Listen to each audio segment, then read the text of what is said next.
Ma'am, गुप्त सूत्रों का एक सवाल है कि हार्ट, लिवर और किडनी की तरह क्या हेयर भी ट्रांसप्लांट हो सकते हैं? जी हाँ, तो जैसे कि हार्ट ट्रांसप्लांट होता है, किडनी ट्रांसप्लांट होता है, उसी तरह हेयर ट्रांसप्लांट भी होता है, पर एक डिफरेंस है। हार्ट किडनी ट्रांसप्लांट हम दूसरे पर्सन का लेके ट्रांसप्लांट करते हैं जो पेशेंट होता है उसमें, जबकि हेयर ट्रांसप्लांट हमारे ही शरीर से हेयर निकाल के रूट के साथ ट्रांसप्लांट किया जाता है। आप सोचेंगे अगर हमारे ही बाल ले रहे हैं और हमारे ही सिर में डाल रहे हैं तो ज़्यादा क्यों दिखेंगे? दिखते हैं, क्योंकि ये इस तरह से किया जाता है कि आपके बालों की जो अपीयरेंस है वो ऐसी आती है कि आपके बाल ज़्यादा गए हैं, कवर हो गए हैं। ये साइंस और आर्ट का एक ऐसा मिक्सचर है जिसमें हम रूट के साथ बालों को निकालते हैं एक जगह से गैप पे, और फिर वहाँ डालते हैं जहाँ पे वो अपीयरेंस को एनहांस करे और ऐसी विजिबिलिटी दें कि आपके बाल ज़्यादा हैं। तो मैम, ये हेयर ट्रांसप्लांट होता कैसे है? हेयर ट्रांसप्लांट करने के लिए एक बड़ी टीम लगती है, तो डॉक्टर के साथ साथ 5-6 लोग और होते हैं जो वो टीम का पार्ट होते हैं। 8 से 10 घंटे की यूजुअली ये सर्जरी होती है और ये लोकल एनेस्थीसिया में होती है, मतलब आप बेहोश नहीं हैं, आप पूरे होश में हैं। गप्पे मारते मारते बीच में खाने पीने का ब्रेक, वॉशरूम यूज़ करने का ब्रेक भी मिलता है, म्यूज़िक भी हम प्ले करते हैं जो अच्छा सा प्लीजिंग सा हो। तो एज सच हम आपके शरीर के अंदर नहीं जा रहे हैं, लेकिन हेयर की जो स्कैल्प की स्किन है या जहाँ भी हेयर ट्रांसप्लांट हो रहा है वहाँ की पूरी स्किन की थिकनेस में हम पेनिट्रेट करते हैं, एनेस्थीसिया देते हैं, रूट के साथ बाल एक जगह से निकाल के दूसरी जगह डालते हैं और इस तरह से प्लान करते हैं कि वो अपीयरेंस ऐसी आती है कि ओवरऑल हेयर बढ़ गए हैं। क्या ये पेनफुल तो नहीं होता? नहीं, बिल्कुल भी डरने की बात नहीं है, ये पेनफुल नहीं होता है। इसमें लोकल एनेस्थीसिया दिया जाता है। लोकल एनेस्थीसिया मतलब लोकल क्वालिटी का नहीं, लोकल एनेस्थीसिया मतलब जो हमारे पूरे शरीर को बेहोश नहीं करता। हम बेहोश नहीं होते, हम होश में रहते हैं, सिर्फ इंजेक्ट करके एनेस्थीसिया दिया जाता है। तो इंजेक्शन के शुरू में जो इंजेक्शन लगते हैं उसमें हल्का पेन होता है, उसके बाद आपको पेन होना बंद हो जाता है, आप होश में रहते हैं, आप बात कर सकते हैं डॉक्टर के साथ, जो ऑपरेटिंग टीम है उसके साथ, आपको सब कुछ पता चलता है, खाने पीने का, वॉशरूम का सब ब्रेक दिया जाता है। तो बहुत ही कंफर्टेबल वे में ये प्रोसीजर होता है। हल्का भारीपन ज़रूर लग सकता है लेकिन पेन बिल्कुल नहीं होता। मैम, ये हेयर ट्रांसप्लांट ट्रीटमेंट किससे करवाना चाहिए? हेयर ट्रांसप्लांट हमेशा डर्मेटोलॉजिस्ट या फिर प्लास्टिक सर्जन से ही कराना चाहिए और क्लिनिक या ओटी सेटिंग में ही कराना चाहिए। अनहाइजीनिक प्लेसेस पे जहाँ स्टरिलाइजेशन का ध्यान ना रखा गया हो वहाँ पे हेयर ट्रांसप्लांट करने से, या फिर टीम मेंबर अगर इनफ एक्सपीरियंस नहीं है, उनकी इनफ एक्सपर्टाइज नहीं है, ऐसे लोगों से ट्रांसप्लांट करने पे आप अपनी जान को और अपने बालों को खतरे में डाल सकते हैं। तो मेक श्योर जो आपके ऊपर टीम ऑपरेट कर रही है वो स्किल्ड हो और एक्सपीरियंस हो, और मेक श्योर जहाँ आपका ऑपरेशन किया जा रहा है वो कंडीशंस ओटी वाले सेटिंग्स हो, स्टरिलाइजेशन का ध्यान रखा गया हो। और ये सब बातें श्योर करने के लिए एक सिंपल सा मेथड है कि आप बोर्ड सर्टिफाइड डर्मेटोलॉजिस्ट या फिर प्लास्टिक सर्जन के पास ही जाइए। मैम, इस पूरे हेयर ट्रांसप्लांट प्रोसेस में कितना टाइम लगता है? How much time it consumes? So depending on कि आपका कितना बड़ा ट्रांसप्लांट है, जैसे आईब्रो का ट्रांसप्लांट छोटा ट्रांसप्लांट हो सकता है, बेड एरिया का कोई छोटा सा ट्रांसप्लांट हो सकता है, या स्कैल्प का बड़ा ट्रांसप्लांट हो सकता है, डिपेंडिंग ऑन द एरिया कितना बड़ा ट्रांसप्लांट है। But most transplant surgeries last कम से कम 6 घंटे से 10 घंटे की यूजुअली सर्जरी होती है, जिसमें पूरी एक टीम होती है, बीच बीच में थोड़ा ब्रेक लिया जाता है, पेशेंट को भी ब्रेक दिया जाता है। तो आप जनरल तौर पे समझ सकते हैं 8 से 10 घंटे की सर्जरी होती है। मैम, हेयर ट्रांसप्लांट कराने के बाद तुरंत रिजल्ट दिख जाता है? क्या हमारे बाल तुरंत आ जाते हैं स्कैल्प पे? नहीं, तुरंत रिजल्ट्स नहीं आते हैं। तो अगर अगले हफ्ते आपकी शादी है तो इस हफ्ते आप हेयर ट्रांसप्लांट नहीं करा सकते। मिनिमम 3 to 6 मंथ्स का टाइम मिनिमम चाहिए होता है हेयर ट्रांसप्लांट के रिजल्ट आने के लिए, क्योंकि जब हम ट्रांसप्लांट करते हैं तो जो रूट है वो आपके स्कैल्प में चिपक जाती है और जो हेयर होता है उसमें वो फॉल हो जाता है, और उसके बाद नया हेयर ग्रो होता है जो स्कैल्प की स्किन से बाहर आता है, धीरे धीरे उसकी लेंथ आती है और फिर ही आपको रिजल्ट दिखते हैं। तो मिनिमम 6 मंथ्स हम कहते हैं। अगर कोई इंपॉर्टेंट ओकेशन के लिए आप ट्रांसप्लांट करा रहे हैं तो 6 महीने का गैप ज़रूर रखिए, तभी आपको ढंग के रिजल्ट्स दिखेंगे, और कंप्लीट रिजल्ट्स के लिए हम 12 महीने कहते हैं। मैम, तो जो ट्रांसप्लांटेड बाल होते हैं वो लाइफ में कभी नहीं गिरते? Are they really permanent? Transplanted बाल आमतौर पर नहीं गिरते हैं। तो जो ट्रांसप्लांटेड बाल यूज़ किए जाते हैं, जहाँ से लिए जाते हैं, वो वहीं से सोर्स किए जाते हैं जहाँ पे वो कंडीशन अफेक्ट नहीं करती है जो टकलापन क्रिएट कर रही थी, इसलिए वो बाल यूजुअली नहीं करते। लेकिन ये बात ध्यान में रखना ज़रूरी है कि अगर आपको जनरल हेयर फॉल हो रहा है, लाइक टिलोजन इफ्लूवियम हो रहा है, कीमोथेरेपी की वजह से हो रहा है, कैंसर की वजह से हो रहा है, वेट लॉस की वजह से हो रहा है, इम्प्रॉपर न्यूट्रिशन की वजह से हो रहा है, तो जिस तरह वो बाकी बालों को अफेक्ट करता है उस तरह वो ट्रांसप्लांट ट्रांसप्लांटेड बालों को भी अफेक्ट कर सकता है, लेकिन ट्रांसप्लांटेड बाल अलग से जिस तरह पहले के बाल गिर रहे थे उस तरह से नहीं गिरते हैं।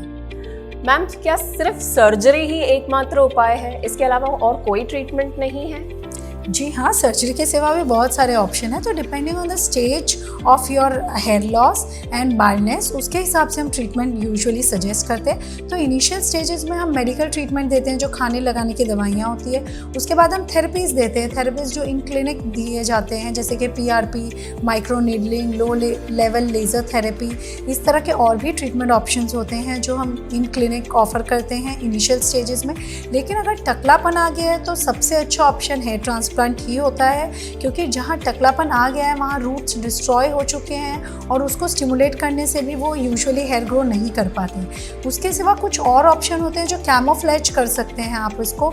तो माइक्रो पिगमेंटेशन करके एक टेक्निक होती है, या हेयर फाइबर आप यूज़ कर सकते हैं जिससे कि आप कैमोफ्लेज कर सकते हैं और ऐसा अपीयरेंस आ सकता है कि आपके हेयर अच्छे हैं। लेकिन जो सबसे सेफ, इफ़ेक्टिव और बेस्ट ऑप्शन है वो हेयर ट्रांसप्लांट होता है, अगर टकलापन ऑलरेडी आ चुका है तो, और वो सबसे ज़्यादा नेचुरल लगता है और लॉन्ग टर्म में इफ़ेक्टिव भी सबसे ज़्यादा वही है।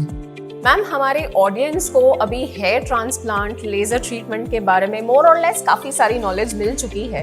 तो जो next skin related laser treatments होते हैं फॉर वॉट्स लाइक मस्से, तिल, क्या इनके लिए भी सर्जरी रिक्वायर्ड है? आमतौर पे जिसको आप मस्से या तिल बोल रहे हैं उसके लिए लेज़र्स बहुत ही इफ़ेक्टिव है, बहुत ही क्विक ट्रीटमेंट होता है, कुछ मिनटों में हो जाता है और कुछ दिनों में वो सॉल्व हो जाता है। तो बहुत ही इफ़ेक्टिवली हम बिना मेजर सर्जरी के, बिना आपको काटे पाटे, हम आराम से लेज़र्स से ज़्यादातर मस्सों को ठीक कर सकते हैं। मैम, आजकल हेयर रिमूवल के लिए बहुत सारे लोग लेज़र ट्रीटमेंट्स लेते हैं, तो क्या ये इफ़ेक्टिव हैं, सेफ हैं, लोगों को करना चाहिए? Laser hair removal is the most effective and safest technique to remove hair permanently. लेकिन ये रिमूवल नहीं है, रिडक्शन है। लेज़र हेयर रिडक्शन एक्चुअली कहना चाहिए। इससे परमानेंटली हेयर रिड्यूस हो जाते हैं, पतले हो जाते हैं, फाइन हो जाते हैं, लाइट हो जाते हैं। लेकिन आपको दो बातों का ध्यान रखना है, एक तो लेज़र मशीन जो यूज़ हो रहा है और जो यूज़ कर रहा है, जो स्किन टेक्नीशियन है या थेरेपिस्ट है, वो ये दोनों ही अच्छे होने चाहिए। तो लेज़र मशीन्स के बहुत क्वालिटीज़ आते हैं, बहुत सस्ते मशीन्स भी आते हैं, चाइनीज़ मशीन्स भी आते हैं और US FDA approved high quality machine भी आते हैं। यूजुअली अगर हाई क्वालिटी मशीन चाहिए तो डर्मेटोलॉजिस्ट के पास ही जाना बेस्ट होता है, क्योंकि वो ज़्यादातर हाई क्वालिटी मशीन्स ही रखते हैं, क्योंकि उनकी उतनी एक्सपीरियंस, उतनी एक्सपर्टाइज होती है। उसके सिवा जो टेक्नीशियन आपके ऊपर यूज़ कर रहा है वो किस पावर सेटिंग पे, किस तरह से प्रोब को यूज़ कर रहा है, कितना इफेक्टिव है उसका हैंड, कितने अच्छे तरह घुमा रहा है, वो भी इम्पॉर्टेंट है। और कितने इंटरवल पे आप रेगुलरली करा रहे हैं या नहीं करा रहे हैं, वो भी इम्पॉर्टेंट है। तो ये सब बातें असरटेन करने के लिए डर्मेटोलॉजिस्ट के पास आप करा सकते हैं और ये देख सकते हैं कि उनका कितना एक्सपीरियंस टीम है। तो ये सबसे सेफ और इफेक्टिव टेक्निक है हेयर रिमूवल के लिए। मैम, इतने सारे इश्यूज आज आपने कवर किए हैं जो कि एक डर्मेटोलॉजिस्ट की हेल्प से ही सॉल्व हो सकते हैं। So my last question would be, what is the right process to consult a dermatologist? My favourite question, dermatologist को कैसे कंसल्ट करें। सबसे पहले असर्टेन करिए कि जिसको आप दिखा रहे हैं वो डर्मेटोलॉजिस्ट है कि नहीं। तो डर्मेटोलॉजिस्ट है कि नहीं, जैसा मैंने पहले बताया, MBBS डिग्री मैंडेटरी है। उसके बाद उन्होंने MD डर्मेटोलॉजी या DVD या DDVL ऐसी कोई डिग्री होगी उनके पास, जो ये असर्टेन करती है कि जिसको आप दिखा रहे हैं वो एक बोर्ड सर्टिफाइड डर्मेटोलॉजिस्ट है, आपके स्किन और हेयर के लिए राइट एक्सपर्ट है। इसके बाद ये देखिए कि जो डर्मेटोलॉजिस्ट के पास आप जा रहे हैं वो कितने एथिकल हैं, कितने एक्सपीरियंस है, उनकी कितनी एक्सपर्टाइज है।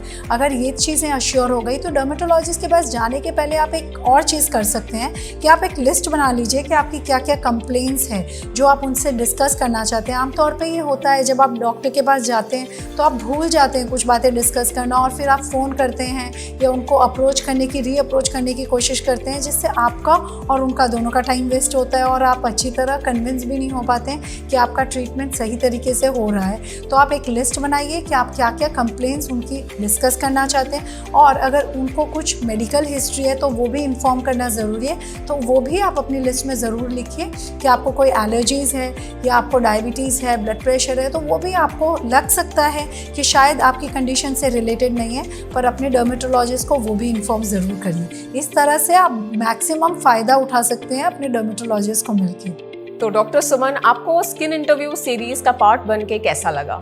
मुझे बहुत ही अच्छा लगा स्किन इंटरव्यू सीरीज़ करके, क्योंकि इसमें हमने लोगों को एजुकेट किया कि क्या स्किन केयर होता है, क्या हेयर केयर होता है, लेज़र्स क्या होते हैं, हेयर ट्रांसप्लांट सर्जरी क्या होती है, और सबसे ज़्यादा कि कौन एक्सपर्ट है सही आपके स्किन और हेयर के लिए, जिनके पास आपको जाना चाहिए स्किन और हेयर से रिलेटेड कोई भी ट्रीटमेंट लेने के लिए या कोई भी इशू डिस्कस करने के लिए, कोई भी ट्रीटमेंट सजेशन लेने के लिए कौन सही एक्सपर्ट है।